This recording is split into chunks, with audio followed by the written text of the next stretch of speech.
अब ये भी एक छोटा सा टॉपिक है कि ऐसी ट्रांजेक्शन जिसको हम नेशनल इनकम कैलकुलेट करते टाइम उसमें इंक्लूड करते हैं। अब इसमें देखिए फर्स्ट क्या कह रखा है, इसमें बताया production of goods for self consumption, यानी कि अपने ही कंजम्पशन के लिए हम कोई भी गुड्स का मतलब प्रोडक्शन कर रहे हैं तो उसको हम नेशनल इनकम में इंक्लूड करेंगे।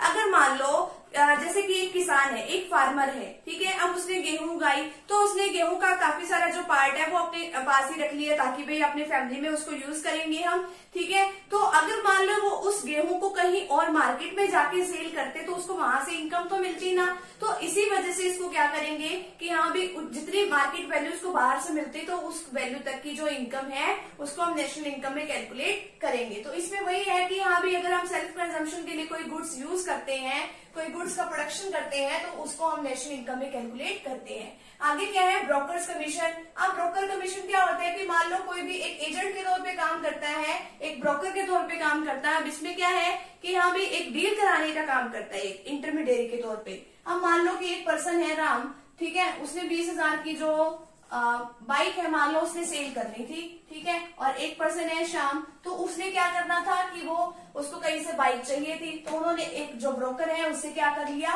कांटेक्ट कर लिया। मान लो जो राम एक पर्सन है उसने कांटेक्ट किया कि मेरे लिए कस्टमर ढूंढ के लेके आओ। अब वो कहता है कि मैं फ्री में तो काम करूंगा नहीं, तो वो कहता है कि चल कोई बात नहीं, तू मेरे से ना 2,000 रुपये ले लियो, ठीक है। उस ब्रोकर को कहता है कि तू मेरा काम करवा दे, तो फिर वो उसके लिए कस्टमर ढूंढ के लिए आता है, बदले में उसको क्या दे देता है, 2,000 रुपए दे देता है। तो जो ब्रोकर का जो कमीशन है उसको नेशनल इनकम में इंक्लूड करते हैं। अब रिटायरमेंट पेंशन, अब रिटायरमेंट पेंशन को हम इंक्लूड नेशनल इनकम में करते हैं। ओल्ड एज पेंशन को तो इंक्लूड नहीं करते, लेकिन रिटायरमेंट पेंशन को करते हैं। क्यों? क्योंकि उसके बदले में उस पर्सन ने कभी तो अपनी सर्विसेज दी होंगी ना, तभी तो उसको रिटायरमेंट के बाद पेंशन मिल रही है, तो इसलिए उसको नेशनल इनकम में इंक्लूड करती है।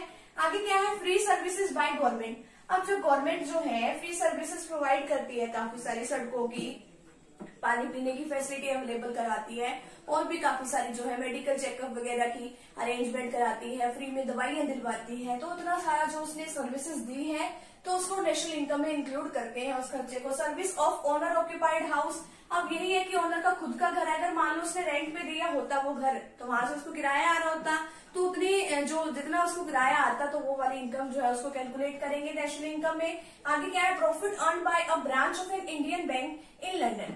अब जो है प्रॉफिट अर्न हो रहा है, ठीक है, ब्रांच किसकी है, इंडियन बैंक की। कहाँ पे है, लंदन में है, तो लंदन में, लेकिन है किसके, इंडियन बैंक की ब्रांच है, तो वहां से जो प्रॉफिट अर्न हो रहा है तो उसको भी नेशनल इनकम में इंक्लूड करेंगे। आगे क्या है, income of the person engage in their own business. अब जो पर्सन है अपना उसका खुद का बिजनेस है तो उसको मिक्स्ड इनकम के तौर पे मिलेगी ना, तो इसीलिए जो है हम इसको नेशनल इनकम में इंक्लूड करेंगे। बोनस जो है आज के टाइम में जो है जो पर्सन को रेमुनरेशन के तौर पे ही माना जाता है, ठीक है, तो इसलिए उसको रेमुनरेशन के तौर पे अगर उसको माना जाएगा तो उसको नेशनल इनकम में इंक्लूड करेंगे। आगे क्या है, expenses bye foreign visitors in India. अब जो है फॉरेन से जो विजिटर्स इंडिया में आ रहे हैं वो जो है खर्चा कर रहे हैं, तो वो किसका है, नेट एक्सपोर्ट का एक पार्ट है, तो इसी वजह से हम इसको कंसीडर करेंगे। आगे क्या है, allowance of a member of parliament. अब जो पार्लियामेंट का मेंबर है उसको जो है भत्ता मिल रहा है तो उसको क्या करेंगे, हम नेशनल इनकम में इंक्लूड करेंगे। तो ये कुछ जो है ट्रांजेक्शन है जिसको हम नेशनल इनकम में इंक्लूड करते हैं। तो फटाफट से भी आप इतने का स्क्रीनशॉट ले लीजिए। जो